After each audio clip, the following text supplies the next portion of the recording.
Bonécha.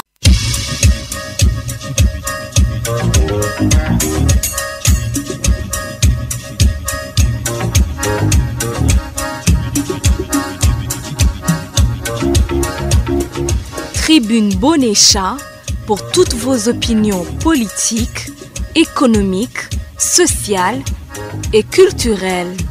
Tribune Bonécha, une production de la rédaction sur RSF Bonécha FM tous les dimanches.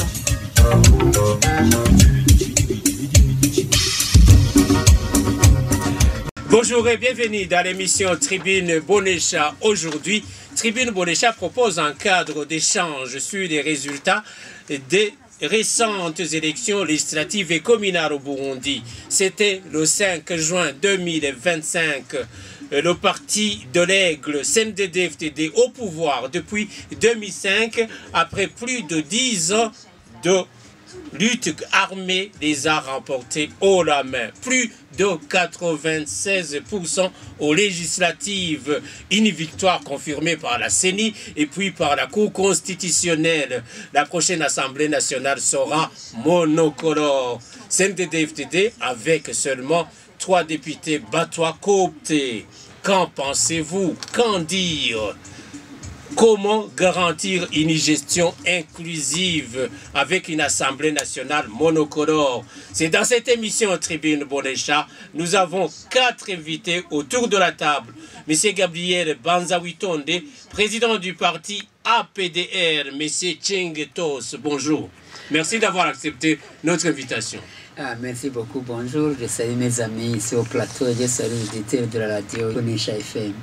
Merci beaucoup, vous êtes le bienvenu, monsieur Kefa Nivizi, président du parti Codebou, et vous êtes secrétaire général ou porte-parole de à la fois secrétaire général, porte-parole de la coalition Burundi Bwa aussi. Bonjour, merci d'avoir accepté notre invitation.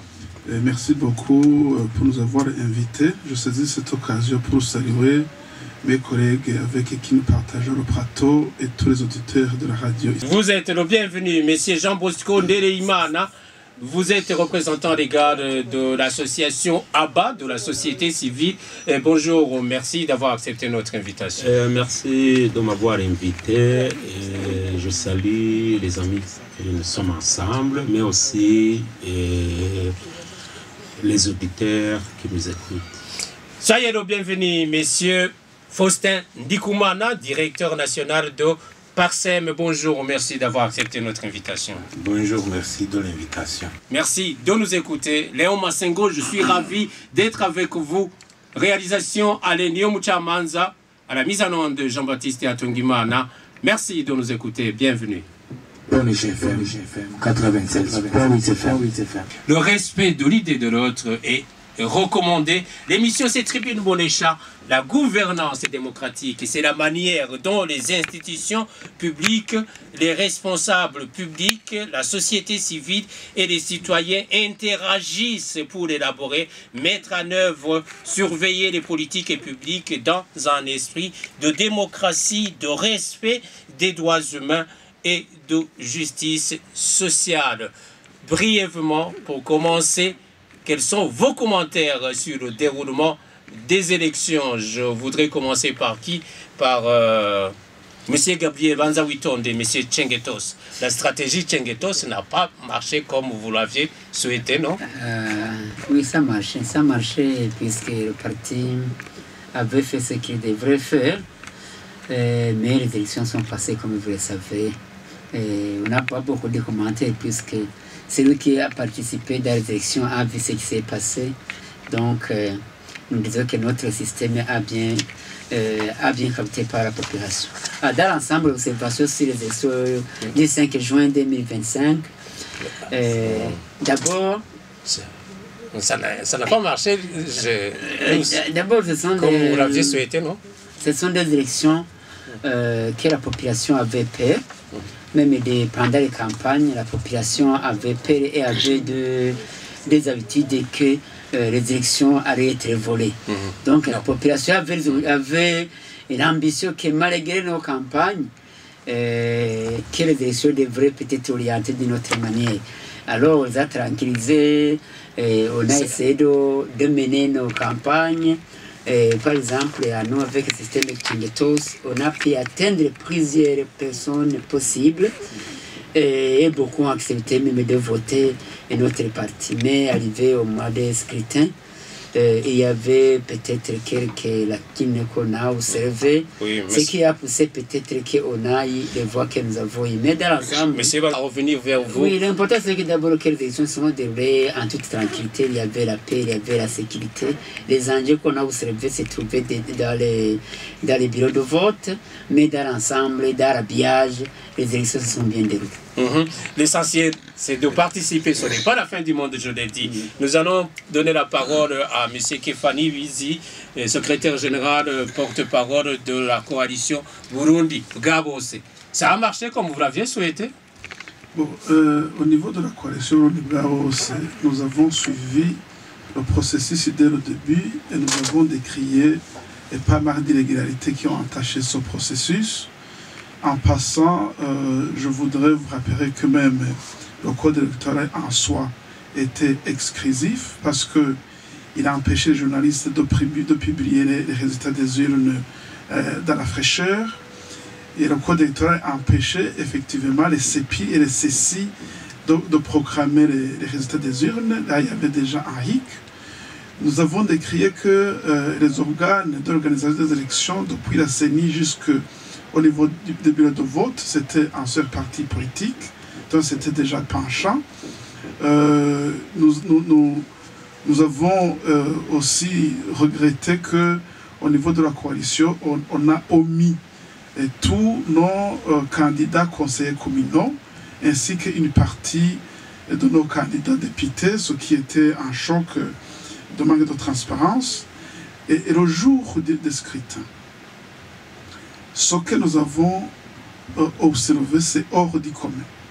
Depuis que j'ai observé les élections, dans ce que j'ai vu étant un peu majeur, c'était à partir de 2005, 2010, 2015, 2020, je n'avais jamais vu ce que nous avons connu au cours de ces élections. Pour dire que, je ne sais pas si vous allez, parce que je sais que le ministre de l'Intérieur vous a interdit de communiquer les irrégularités, mais nous disons que ce qui s'est passé, ce ne sont pas des élections proprement dites, c'est un ensemble d'élections. Parce que on ne peut pas parler d'élections au moment où le groupe des Imbonerakure se pointe là-bas pour voter pour les autres. On ne peut pas parler des élections où on donne aux votants des bulletins où on a déjà coché devant le numéro 1. On ne peut pas parler des élections où on a chassé presque la quasi-totalité des mandataires de l'opposition dans les bureaux de vote avant de commencer, et ceux qui avaient pu rester ont été chassés pendant le comptage. Ça veut dire, d'une façon générale, il y a eu très grande catégorie d'irrégularité. La première, c'est le bourrage d'urnes, parce qu'on a commencé, ça les mandataires, et quand les gens commençaient à entrer dedans, on trouvait qu'au moins les billets arrivaient des gens au moins à un quart. Et puis, on a chassé les mandataires effectivement. Un autre système qui a été utilisé, c'est voter pour les autres, leur donner les ingrédients pour voter. Moi, je connais des cas où quelqu'un a voté pour 100 personnes. Je peux citer la personne, je peux citer les exemples. Je connais là où quelqu'un a voté pour 23 personnes, je peux citer les exemples. Moi, j'ai été dans un centre de vote et j'étais mandataire national. C'était à Makamba. Le responsable du centre de vote me refuse l'accès, alors que j'ai une accréditation nationale. J'ai interrompu le président de la CECI. Il arrive, il devenait difficile de me faire entrer. Il fait intervention à la CEPI, ça ne donne pas. Moi, j'appelle à la CENI, on ne répond pas. Et il me dit, voilà, comme dans ce centre, ça ne passe pas, allez chercher dans un autre centre où tu peux être accueilli. Ça, c'est le président de la CECI qui ne peut pas donner des orientations. Et pendant le comptage, je suis allé dans un centre de vote, il y avait 6 bureaux de vote et j'ai assisté à un comptage dans 2 bureaux. D'abord, la loi électorale précise que ce sont les scrutateurs qui sont choisis parmi les gens qui ont voté sur les liens, qui comptent les voix. Mais dans le cas d'espèce, c'était les membres des bureaux de vote qui comptaient eux-mêmes. Moi, j'ai dit, si c'est vous qui comptez, au moins, il faut nous montrer que les voix qui sont comptées, que ça correspond à la réalité. Dans un bureau de vote, ils refusent carrément. Je vais dans un autre bureau de vote, on me montre une voix du CNDD-FDD, on compte 4 voix sans montrer les voix, on me montre le 5e et après on ne montre pas les voix. Et le 5e c'était Burundi Gabo? Non, c'était tout. On a montré ce qui est CNDD-FDD. Le premier CNDD-FDD, on cache 4, on me montre le 5e ou le 6e. Pourquoi est-ce que les 4 n'ont pas été montrés? Et j'arrive dans un autre bureau de vote où c'était vraiment très fantastique, où toutes les voix, c'était CNDD-FDD. Pas de NUR, pas d'abstention, pas aucun autre parti politique. Peut-être parce que c'était comme ça. C'est parce que ça n'a pas été compté dans la transparence.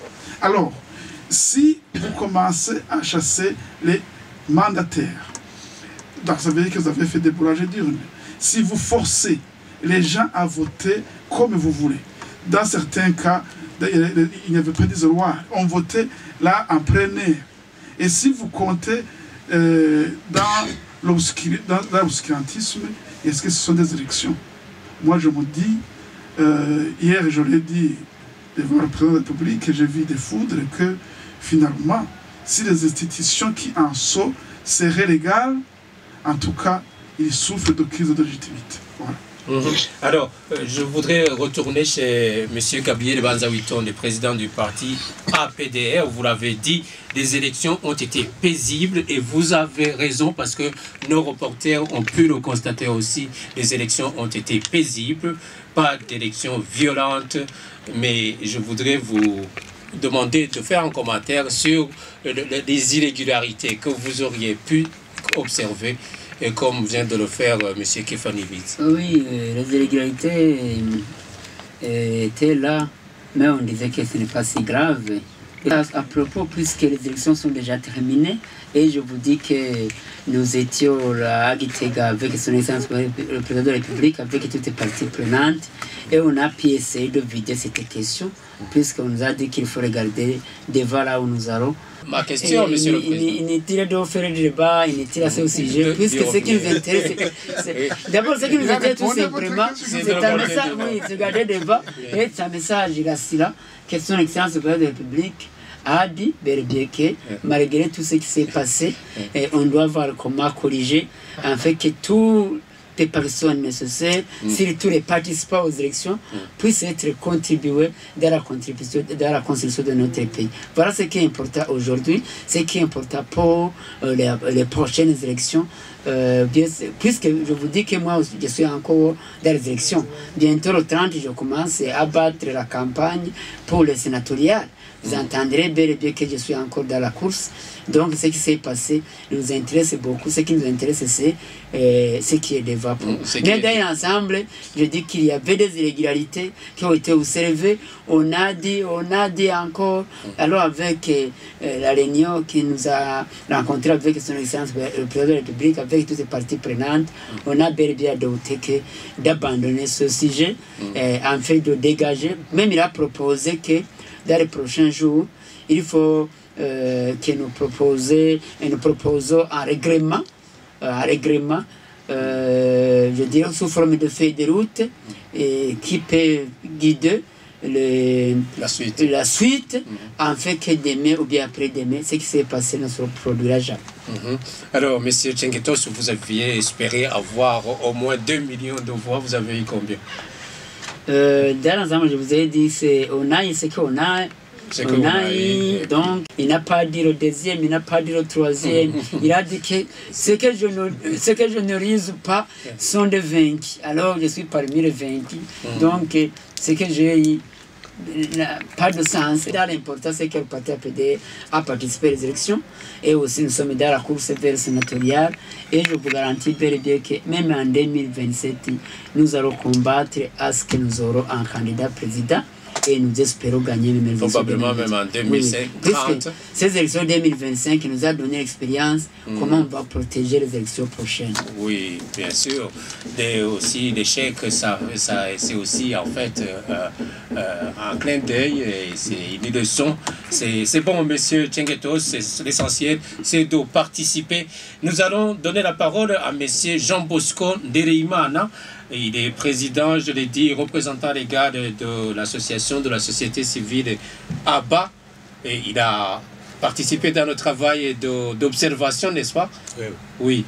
Alors, que face aux plaintes des irrégularités, Gabriel ne se plaint pas, mais il parle des irrégularités quand même qui ont été observées lors de cette journée du 5 juin. Est-ce que vous avez observé des irrégularités, vous?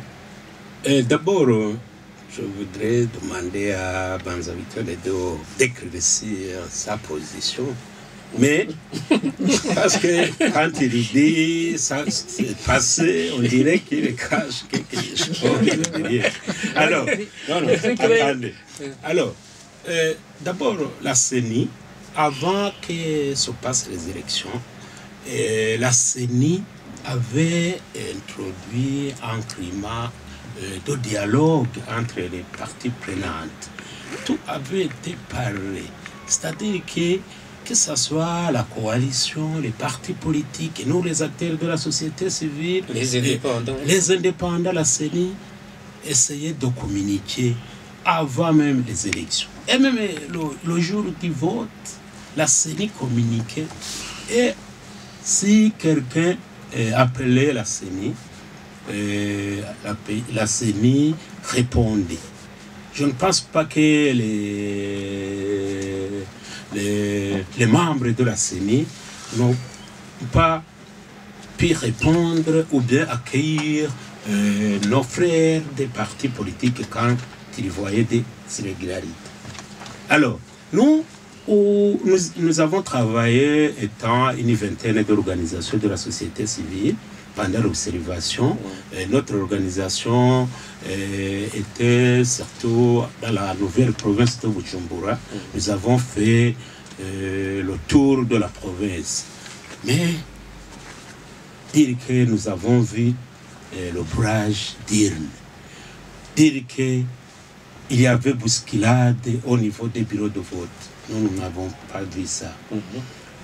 Que ce soit moi-même ou bien non, ce observateur, ceux dont nous avons envoyé sur le terrain. Et autre chose, c'est que la population était sur les bureaux de vote avant même 5 heures du matin. Si quelqu'un arrivait là-bas vers 10 heures et qu'il voyait que les urnes étaient déjà pleines, ou bien que les gens, il n'y avait plus de personnes qui votaient, il va dire, tiens, c'est le barrage d'Irne. Je voudrais demander à mes collègues des partis politiques d'être vraiment clairs. Qui peut nous donner l'exemple d'un bureau de vote où il a trouvé qu'il y a barrage d'Irne? Mais aussi, c'est quelqu'un avec ses sentiments. Si vous arrivez sur un bureau de vote et quand le chef du bureau dit non, tu n'entres pas ici, mais il y a déjà des gens. Nous avons vu que le parti CNDD-FDD avait déployé tous les bureaux de vote des mandataires. Mais si nous essayons de voir d'autres partis, comme je viens de le dire, Gabriel, il y avait 150, au moins quelques mille combien pour l'Iprona. Et le deuxième était là, et lui-même, il a dit, et le deuxième, c'est Mkombos, il a dit dans la salle qu'il est le deuxième. Après, il est dans la province de Bujumbura, abattu par la CENI. Nous ne pouvons que remercier ou bien acclamer le travail rendu par la CENI parce que les élections se sont bien déroulées c'est tout le territoire du pays. Mais vous étiez à Bujumbura. Nous étions à Bujumbura, mais dans une coalition. Nous étions avec d'autres organisations, 20 organisations. Vous avez partagé des rapports. Oui. Mais pour vous, les résultats sont crédibles. De satisfaction et les résultats sont crédibles. Et concernant les élections, le président de la CENI a dit, il a dit que le CNDD-FDD a eu 100% des députés, mais pas 100% des voix. C'est-à-dire que d'autres partis ont eu des voix. C'est-à-dire pendant la campagne. Quand on battait la campagne, le parti CNDD-FDD mettait en avant la paix, la consolidation de la paix et de la sécurité. Et voilà que le peuple burundais n'avait pas trop besoin d'autre chose. Nous savons que la vie est chère et qu'il y a même des denrées que nous ne voyons même pas. Mais la population, le peuple avait besoin plus que la paix. La paix, continuité vous-même en 2027, quand vous allez réussir, vous allez continuer, vous n'allez pas faire autre chose. Vous allez continuer où l'autre a laissé le pays. C'est-à-dire que... Vous êtes de la société civile, vous êtes en train de parler comme un porte-parole du CNDD-FDD. Il parle pour le CNDD-FDD. Non, je dis ce que disait. Ce que je vois, c'est que la population burundaise a élu les programmes. Est-ce que vous avez jeté coup d'œil sur nos programmes au moins? Mais aussi, comme en 2020, ils n'ont pas eu 100% de députés, est-ce qu'ils ne mettaient pas devant la paix? Ils mettent la paix aujourd'hui en 2020. Et voilà qu'aujourd'hui, il avec la consolidation, peut-être que la population a élu comme ça. Moi-même, je suis satisfait d'avoir voté quelque part et que ça réussit. Abbas, c'est une organisation de la société civile. Non, mais je passe au bureau de vote et j'ai lu. Il a voté. Je vote. Vous êtes proche du CNDD-FDD? J'ai lu les programmes. Alors, nous allons donner la parole à M. Faustin Ndikoumana, directeur national de Parsem. Je ne sais pas si Parsem a participé dans le travail d'observation, mais je voudrais lui demander de nous faire un commentaire sur la gouvernance démocratique d'une manière générale. S'il veut, il peut nous faire un petit commentaire sur le déroulement des élections. Bon, Parsem n'a pas été accrédité quelque part comme observateur. Nous avons analysé. Donc, nous avons analysé, nous avons suivi d'autres le processus électoral, mais une analyse que je peux faire par rapport à ce processus. À ce que vous venez d'entendre aussi ici autour de la table. D'abord, retournons en arrière. Oui. Je dois dire qu'il faut d'abord analyser profondément parce que je vois qu'il y a depuis 2018. Depuis 2018. Il y a, je ne sais pas si c'est une volonté ou un plan de vouloir consacrer petit à petit le monopartisme burundais, exclure progressivement le partage du pouvoir. Et depuis la révision de la Constitution, où on a commencé à, je dirais, à compliquer, par exemple, la participation aux élections aux indépendants, l'élimination progressive du monde. Avec les 40%. Les 40% qui sont exigés. On a éliminé la minorité de blocage du Parlement, on a petit à petit éliminé le partage constitutionnel du pouvoir à travers le chat ou autre. Et maintenant, oui, surtout au gouvernement, dans le partage politique.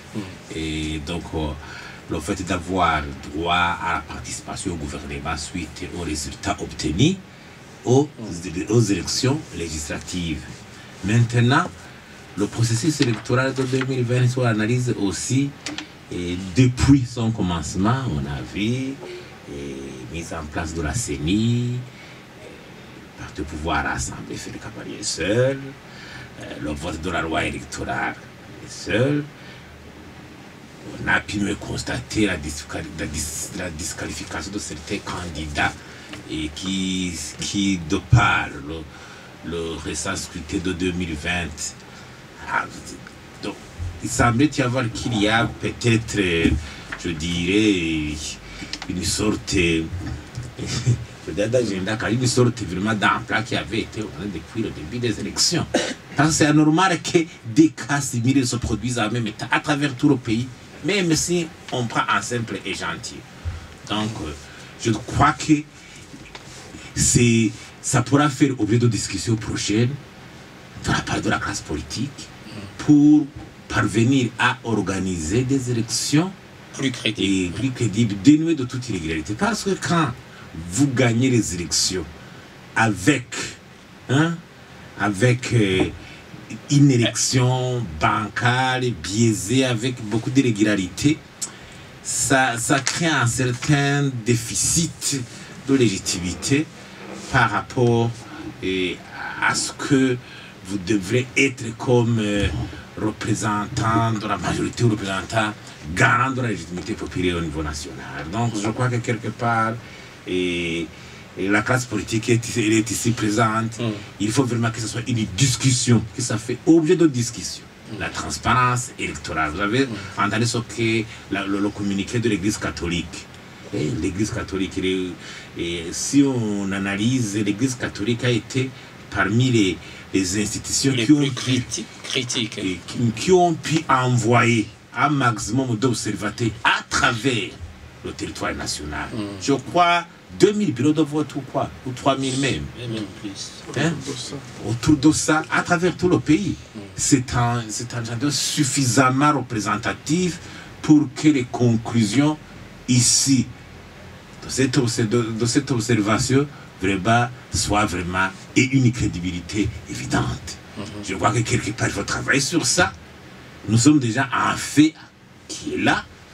Les élections, bien sûr, seront là pour nous diriger pendant cette législature qui va suivre. Mais c'est un défi actuellement. La transparence électorale reste actuellement un défi majeur pour la gouvernance. Parce que la gouvernance, la gouvernance électorale passe d'abord par une gouvernance électorale et crédible. Alors, laissez-moi vous rappeler que la gouvernance démocratique, c'est la manière dont les institutions publiques, les responsables politiques, la société civile et les citoyens interagissent pour élaborer, mettre en œuvre et surveiller les politiques publiques dans un esprit de démocratie et de respect des droits humains et de la justice sociale. Demain, je l'ai dit, nous aurons une Assemblée nationale monocolore. Qu'est-ce que vous en pensez, Képhanie Witz?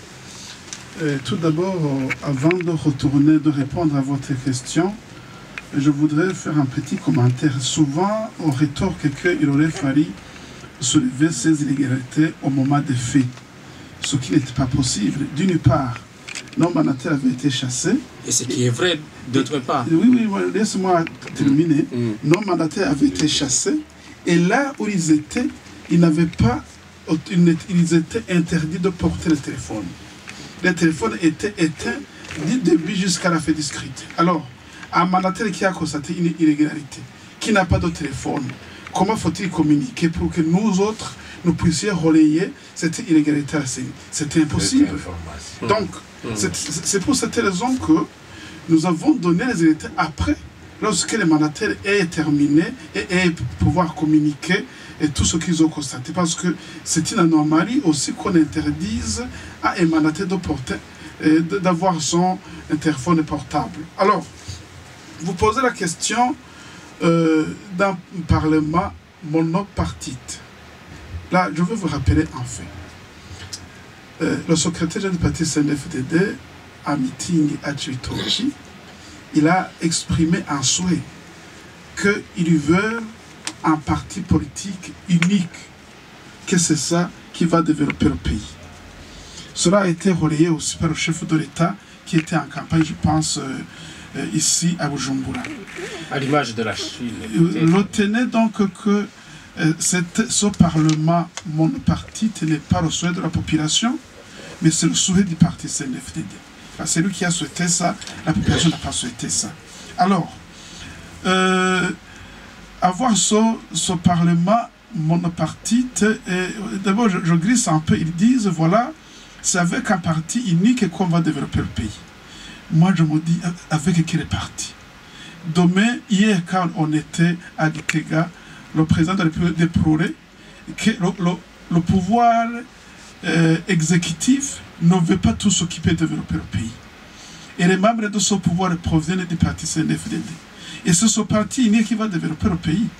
On vient de passer pendant 5 ans à décrire les cas de détournement, d'injustice, de fraude qui sont exercés par les membres des pouvoirs, les membres du pouvoir exécutif qui sont ici exclusivement du CNFDD.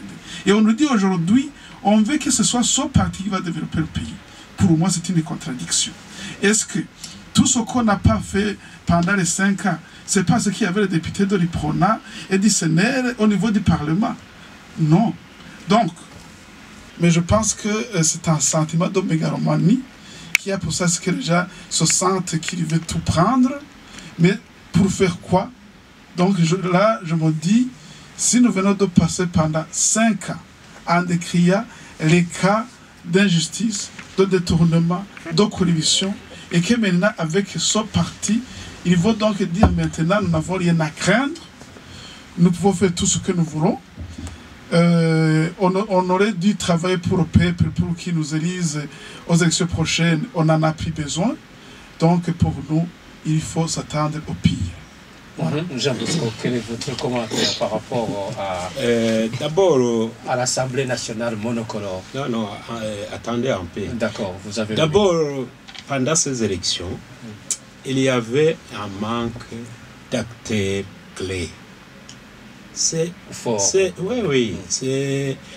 Le CNDD-FDD a profité du manque d'acteurs clés aux élections. Est-ce que le Sénat était là? Oui, le Sénat était là. Alors, qui est le président? Si on a élu en 2020 le Sénat de Guassa et qu'il y a un autre en 2025 dans l'histoire, est-ce que vous pensez que les gens sont sortis pour aller élire le Sénat de Nestor? Le Burundi Gabo aussi, la couverture. C'était pas national. Même les Prona, et voilà que le CNDD-FDD a tout raflé parce qu'il n'y avait pas d'acteurs en 2025.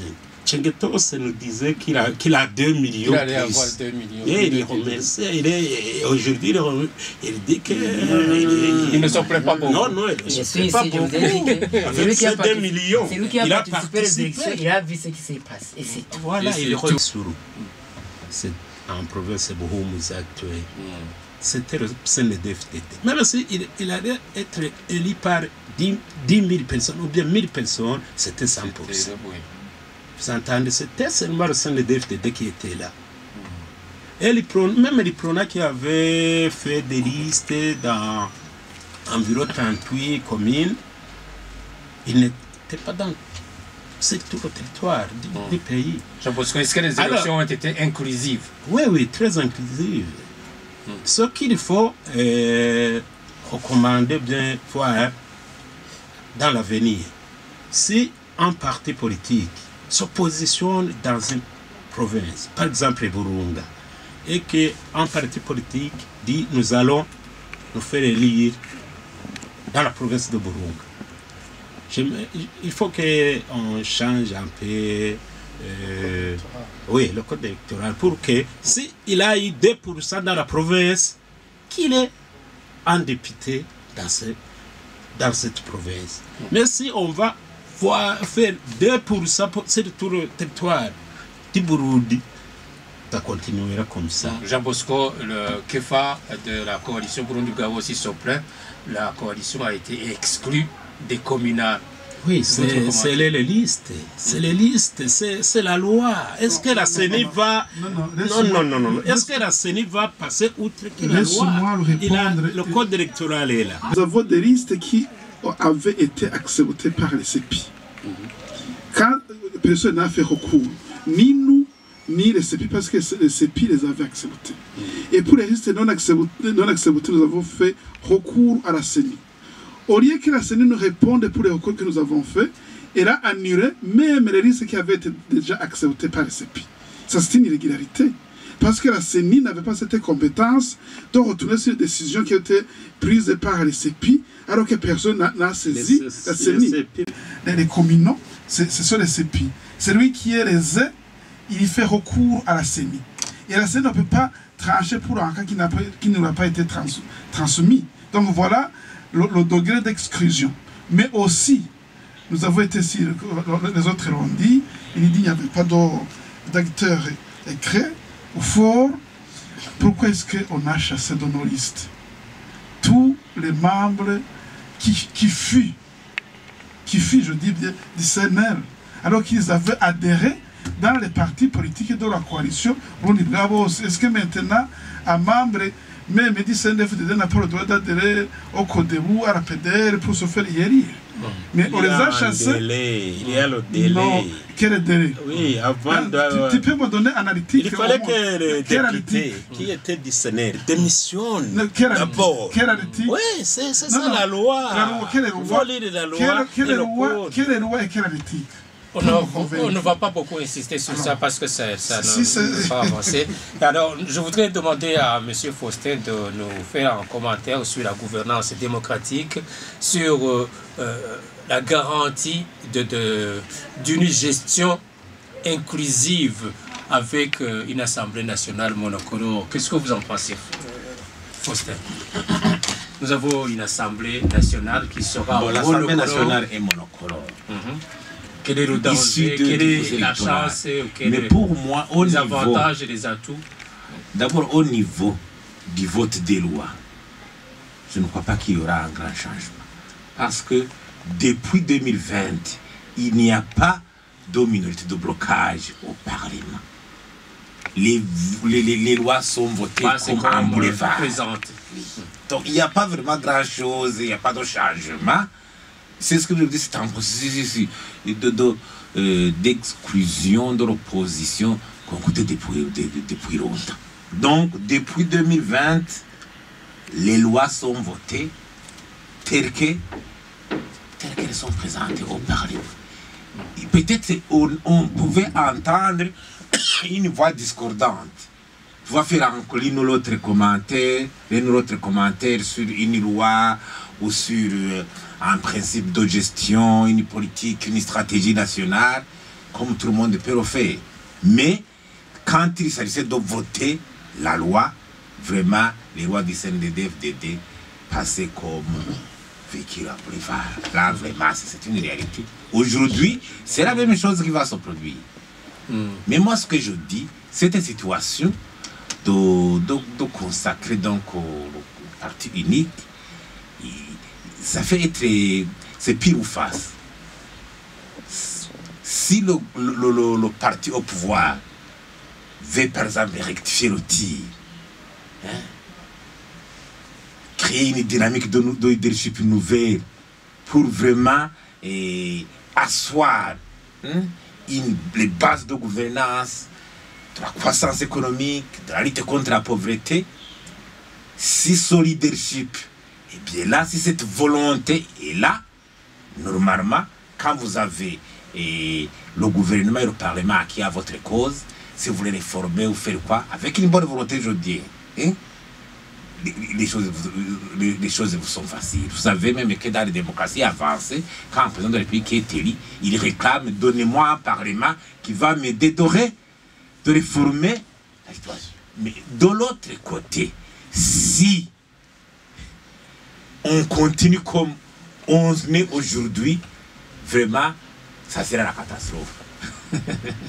Mais en Chine, le Parti communiste... Le Parti communiste, il est là justement. Je vous dis, si on tourne vers un changement, pas extraordinaire, on tourne vers un changement. Mais, de l'autre côté, si on reste comme on est aujourd'hui, dans la gouvernance, les structures de gouvernance, des détournements, des violations des droits de l'homme, la situation va s'empirer davantage. Donc c'est pour ça que je dis, c'est pire ou face. Oui, alors, soit c'est une rectification dont on s'engage sur des bases nouvelles, ou bien on s'enfonce davantage. Que devrait être le comportement du CNDD-FDD ou de l'Assemblée nationale, de la prochaine Assemblée nationale, c'est l'actuelle, je crois que c'est...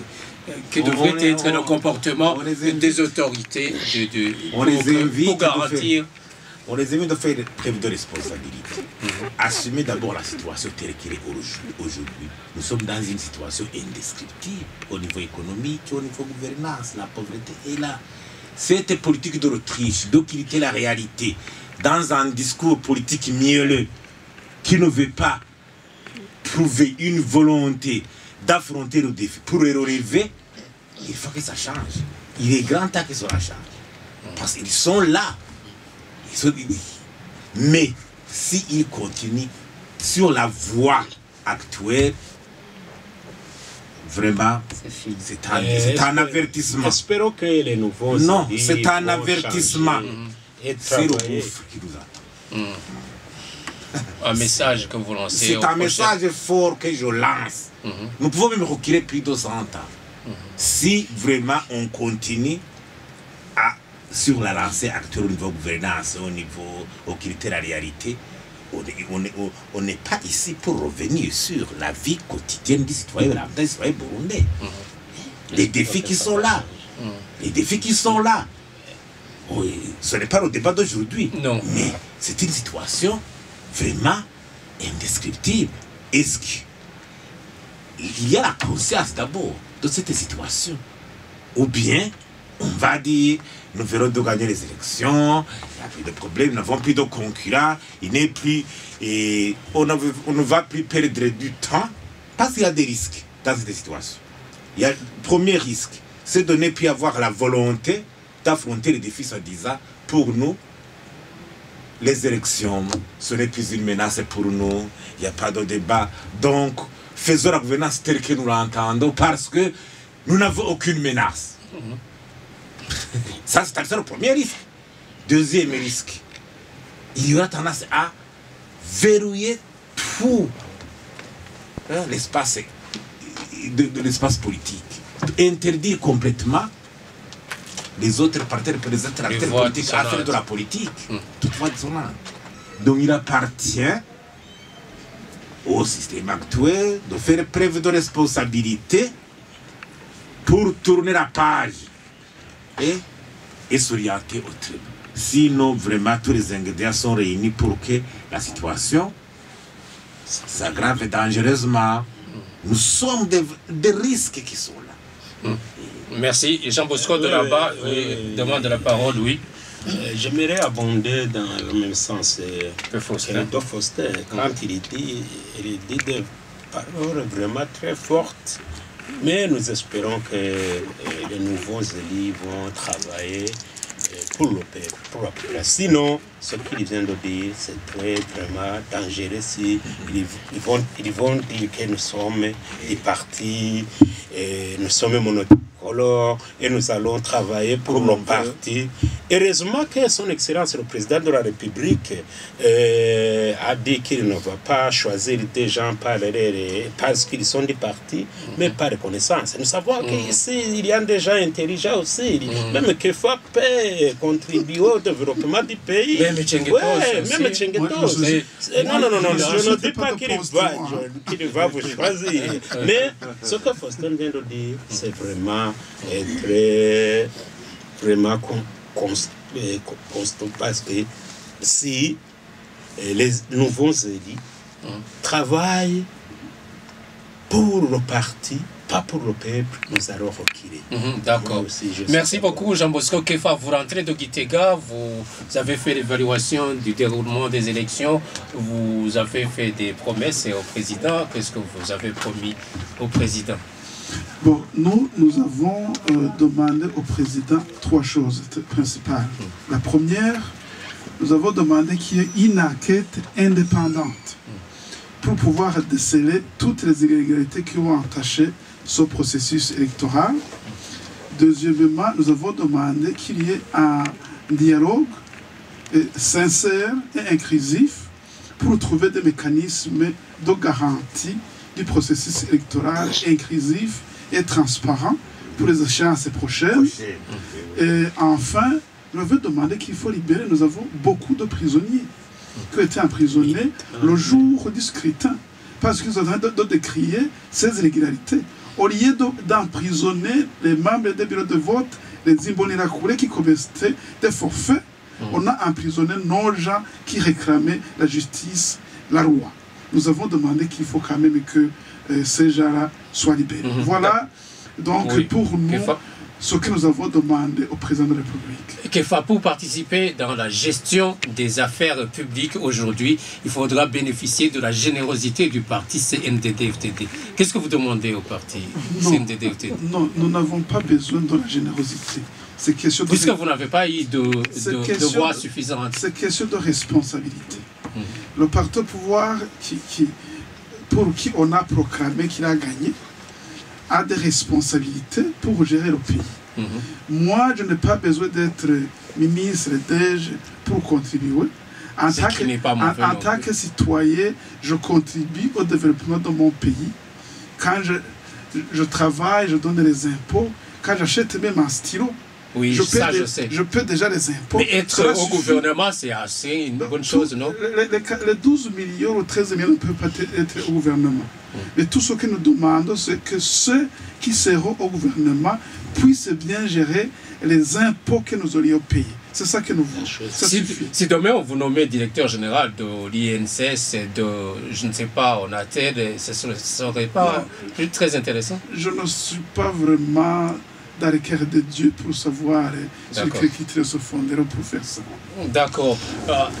Monsieur Gabriel Banzawiton, le président du parti APDR, vous rentrez de Gitega, qu'est-ce que vous avez promis au président? Et il faudra bénéficier bien sûr de la générosité du parti CNDD-FDD pour participer dans la gestion des affaires publiques. Avant d'arriver à cette question, il y a d'autres questions que vous avez posées à mes collègues. D'accord, très rapidement. Oui. Concernant l'Assemblée nationale, Monokolo. Alors pour moi, pas de choix. Pas de choix. Puisque ce qui s'est passé, j'ai dit que c'est lui qui a participé aux élections, il a vu ce qui s'est passé. Alors comme on a vu ce qui s'est passé, on n'avait pas de choix.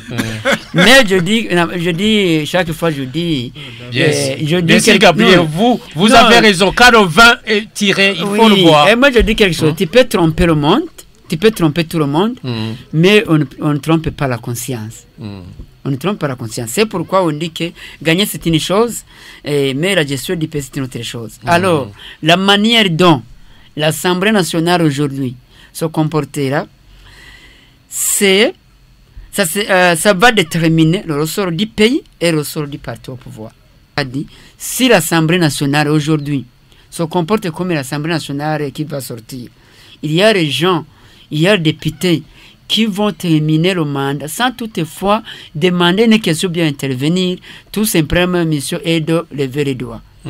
Alors vous entendrez bel et bien que même aujourd'hui ça continue comme ça, on aura une Assemblée nationale dans la plénière qui durera 30 minutes seulement, ou bien 15 minutes, arrivé à l'Assemblée nationale, il y a proposé de loi, on lève les doigts, traitement on l'entre. Puisqu'il n'y a pas dans le parti au pouvoir, si vous regardez bien, toutes les choses sont planifiées. Du sommet à la base. C'est-à-dire qu'il n'y a pas une loi parachute pour arriver à l'Assemblée sans toutefois connaître le ressort de cette loi. C'est-à-dire que dans la plénière, on aura une plénière de 15 minutes ou bien 20 minutes. Alors dans son cas, on aura beaucoup de conséquences. Pourquoi? Puisque la mission de l'Assemblée nationale est de voter les lois, contrôler l'action gouvernementale, mais aussi représenter le peuple. Si l'Assemblée nationale monocolore va travailler comme la Chine, comme vous avez dit. J'ai passé 3 semaines en Chine, j'ai vu le système communiste, j'ai vu comment le parti, mais aussi il y a des gens qui mentent. Ça marche. Il y a des gens qui mentent, qui disaient qu'en Chine il y a un seul parti politique. Mais c'est faux, il y a 9 partis politiques. Il y a 9 partis politiques. Alors vous entendrez bien que c'est PCC, mais il y a d'autres partis politiques qui sont là-dedans. Que le parti au pouvoir toujours concerté. Il y a aussi la rigueur. Alors, dans l'ensemble, je dirais de quel comportement pour garantir le leadership au Burundi.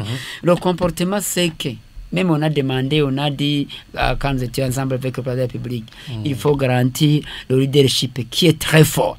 Quand on dit leadership très fort, on ne peut pas entendre qu'un président de la République dit qu'il y a des gens qui ont ligoté le pays. C'est le président de la République qui a dit. Il y a des gens qui bloquent les activités, alors que c'est celui qui a le stylo de désigner là. Alors si c'est difficile, il faut nous contacter.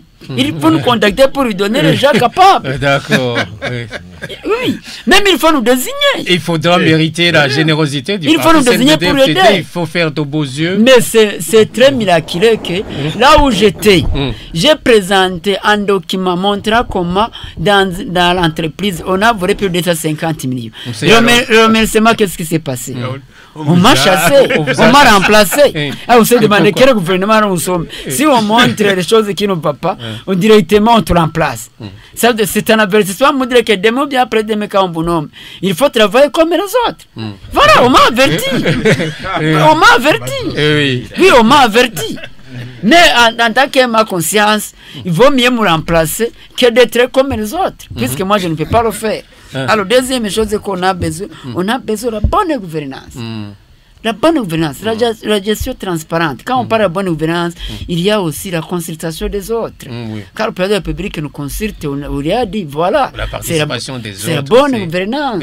Mais si le parti, impliquer tout le monde. Mais si le parti au pouvoir prône pour être effacé les autres partis politiques, alors quel sera l'intérêt?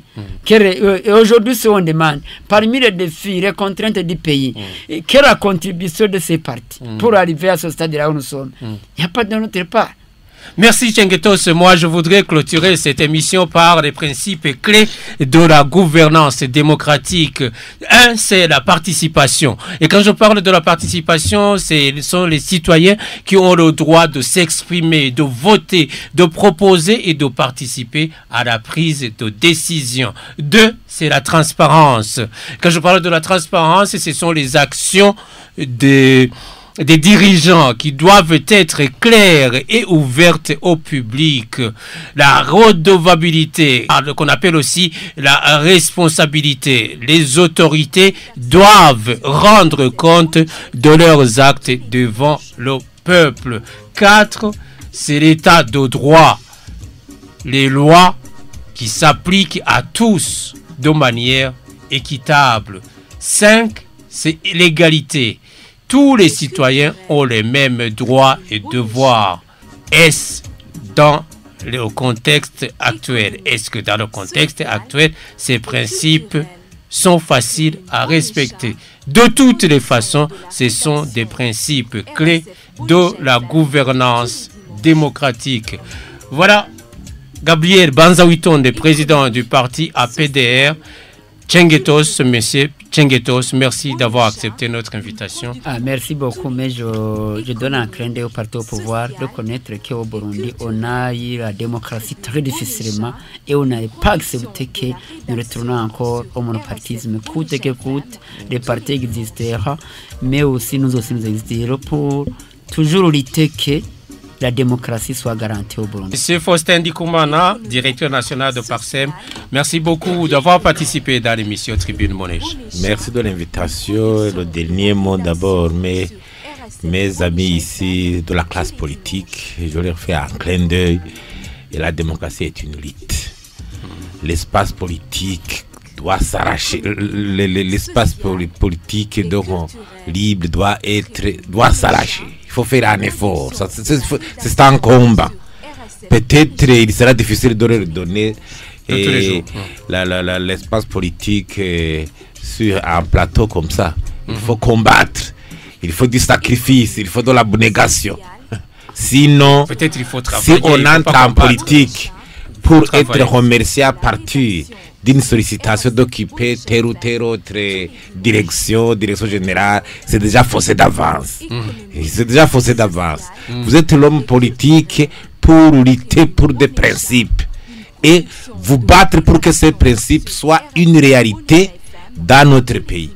C'est pour cela que dans notre pays, quand vous êtes un homme politique de valeur, avant même d'entrer au gouvernement, vous négociez le programme.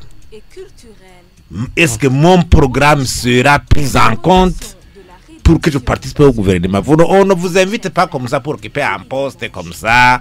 Vous êtes embobiné comme si c'est des avantages personnels pécuniaires que vous cherchez. Non, il faut une classe politique sur des principes. C'est certes difficile, mais sinon, aujourd'hui, si on ne vous donne pas sur un plateau comme ça, il faut continuer à lutter, n'est-ce pas, Kefa?